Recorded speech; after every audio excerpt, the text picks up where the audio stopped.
Now, let's take a look here at this panel of chicks, right?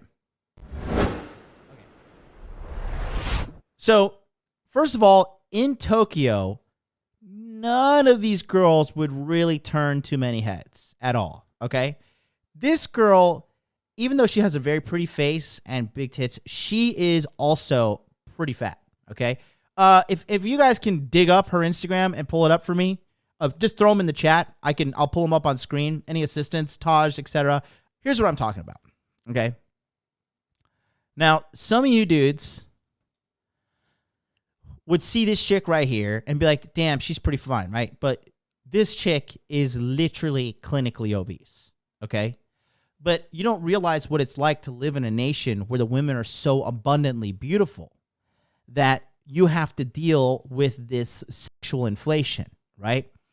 And these girls are delusional, okay?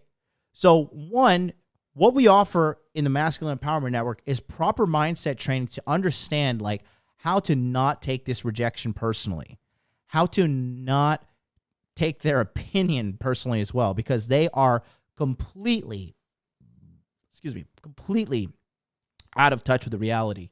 Okay. So, okay, look at it. This chick, fat. This chick is she's fit or whatever, but I mean, not long hair, kind of masculine in her demeanor. This chick's old. I can land a fucking 747 on her forehead. This chick, she's got a pretty face. She's also covered in makeup, and she's also obese, right? This chick, she's kind of skinny. Face is so-so, right? But again, when this girl, who's like seriously soft 7 max, when she's compared to a Bertha, this girl's like, well, look at me. I'm the shit. I don't have to fucking deal with this Bertha, okay? I like, you look at Bertha over there. I'm amazing. And even her, these girls are just like lesser fat chicks. You understand what I'm saying? It's not normal for women to be like this body weight usually, guys. Just so you know. Okay? It's not normal at all. All right? Let me see if I get some different angles of these chicks. Okay. So here's this one, right? Okay. So she looks cute or whatever, but you can tell she's wearing, that's also one of the fashion trends in America, is the high waist stuff. Do you know why they market high waist stuff in America? So girls can tuck their fat into it and appear skinnier and more fit than they are. All right. I want to know this chick's Instagram. If somebody could find this chick's Instagram right here, this one, and put it in the chat, do some detective work, Hot Dude Army, help a brother out. Let me know. But okay. And then look at, okay. So, and this chick, right now, cute face, right? But hair, I don't know what she's doing. Body is like, you know, I was going to say something kind of mean, but I don't know. She looks like Charlie, the way she's built. Love you, Charlie. But, you know, like not really, you know, kind of fat, right? Kind of frumpy. Not a lot of effort. But again, when the average chick is literally like Walmart Golem class, all right, this chick actually looks like, oh, this looks reasonable. You know what I mean? It looks like it's decent. Looks like a decent time. Oh, God. You know, Taj, you're the fucking man, bro. Let me see. Okay. Oh, account's private. Great. Her account is private. Oh, she's a crypto chick? Okay, I got to follow her and make fun of her. Bullish. Jesus Christ. Jesus Christ. Christ in Bethlehem, deliver me. Andy NG says, a hole is a hole. See, that's what I'm saying. And I guarantee Andy NG is not having a good sex life. That right there just shows you the level of desperation in the average man. And we're going to talk about the average man as well. Okay? Dennis Rodman. Yeah, exactly.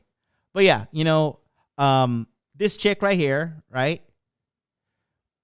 Kind of cute. I wonder what's her Instagram? Taj, find her Instagram. This chick right here. You know, and her face is a little manly, little masculine, like strong nose, strong jawline, right? Kind of dude-ish, but again, because the marketplace is so fucked up due to fat chicks everywhere, okay? That is a big, big, big problem there, okay? And then we're going to talk about the mentality of these girls as well to top it off, okay? We're just talking about the looks right now. Again, see, look at her, right? This girl is a biggin. This girl too, look at her thighs, okay? See how big her legs are? This chick is literally obese. She's old. She's probably in the most best shape. Her and the man face chick, they're probably in the best shape. But again, these are ultra slim pickings compared to the rest of the global marketplace, right? Steve Hill video says, what are American women eating? Everything is the correct answer. Everything. Okay? So that's what you're dealing with in regards to sexual inflation. So that panel of girls there, okay, get idolized by the top tier men in America. And they get that way because of the fat girls that are everywhere screwing up the dating marketplace for the rest of us. Okay? So I'm going to go back here. Okay? I'm going to go back to it. Here's how they would rate in Tokyo. Okay? Her, 5 out of 10, because she's huge. Her, 5 out of 10, maybe 6 depending on the guy, but her hair is frazzled, big forehead, clearly older, whatever. She's got a pretty face, but again, she's pretty big, 5 out of 10. Her tattoos. You guys don't donate $100 right now. You're a beta male. Okay. You're a cook. You're blue pill for life. Thanks to the dono. You're going to send me $1,000 in donation right now. And that's 5 out of 10, right? Her, 3 out of 10. And this chick would be probably the most appealing one, to be honest, in Tokyo, because she's white, she's relatively skinny, and she's pretty. So I'll give her a Tokyo 7. Okay, soft Tokyo 7. That's the one right there. Okay, but let's go at American standards. Okay, her American standards, 8 out of 10. Her, 7 out of 10. Her, 7, 8 out of 10. Her, 7, 8 out of 10. Her, soft 7, depending on the class of guy, right? And then her, 8 out of 10, right? So the whole value ladder is misconstrued in regards to the sexual inflation going on in the United States of America. It's a big difference there, okay? Huge difference. These Western girls who come to Japan, they last maximum of 2 years if they don't adapt. And they adapt by becoming skinnier, becoming more feminine, learning how to cook, learning how to be very gracious, right? They know that they have to play the game to get into the sexual marketplace here, because Japanese guys just straight up ignore them. Like, straight up ignore them. Here's a cheat code for Tokyo. Go to a Latino, go to a salsa club. I go to salsa clubs, right? And then you go to salsa club, guess what happens? You meet the foreign girls that completely get just completely get ignored by literally 95% of all Japanese guys. Just completely ignore them. So they're starved for attention. Then they come there. You're good looking. You know how to dance salsa. You're a good looking guy. You're funny. You got your shit together. You go there, and it's easy pickings because they're just starved for male attention. Also, you get to go meet the Japanese girls that like dance salsa and shit.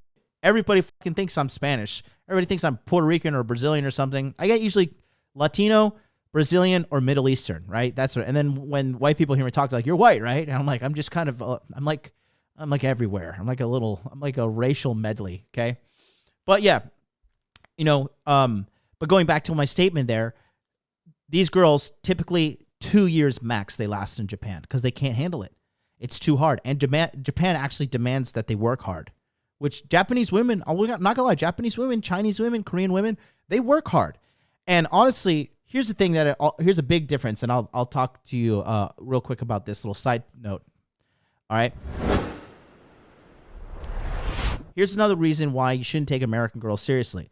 So when you are a guy like me and girls know you have your shit together and they know you have a job, right? You can tell the girl, hey, look, I know you want to fight with me right now, but I have to work and make some money. Or I have to do some business shit. Or I have to do some, something work related. I have to study for this project. I have to prepare for this sales promotion. I have to prepare this marketing campaign. Chinese girls, Japanese girls, Korean girls, Vietnamese girls, right? What kind of other girls have I dated? Girls from Hong Kong, right? Laotian girls, they'll all shut up. They'll be like, okay, cool. They know their place. They're like, okay, well, he's making money, and so he doesn't have time for my bullshit, so they'll shut their mouth. Western girls are like, I don't give a fuck about your promotion, and I don't give a shit about this. Rah! And like they just destroy everything around them when they're emotionally upset. They, like literally, they are just like a tornado of destruction. And you don't need to tolerate that in your life. So if you don't even realize that other girls are not like that, there's a big difference, okay? It's a big difference in regards to girls that are acting not, because you have to realize this too, guys. American women are the bottom of the global barrel. And I know a lot of you guys are in America, okay? So here's the thing. If you could successfully be a womanizer in America, like I was in the past, you will clean up on a global platform. You will be so sexually satisfied. You'll be shooting blanks. Like you will just be, Mac the Day Gamer's in the house. He could talk to you about just fucking, you just like when you're just roughing it out, you're having such animalistic sex. You're shooting blanks. Okay. Yeah, exactly. C. Joel says, I get mine. I'm a boss bitch. Well, I get money. Right. And they destroy everything around them. And now we're starting to see the tail end of feminism that has affected these younger chicks that they bought into the feminism bullshit. Now you're starting to see it. The what is it? The chicken has come home to roost, and you're starting to see they're like waking up a little bit. They're like, well, like why don't I have like the perfect guy? Why don't I have the perfect man? All this stuff, and it's all their fault. That's the funny part. We're going to talk about the benefits of being a high value.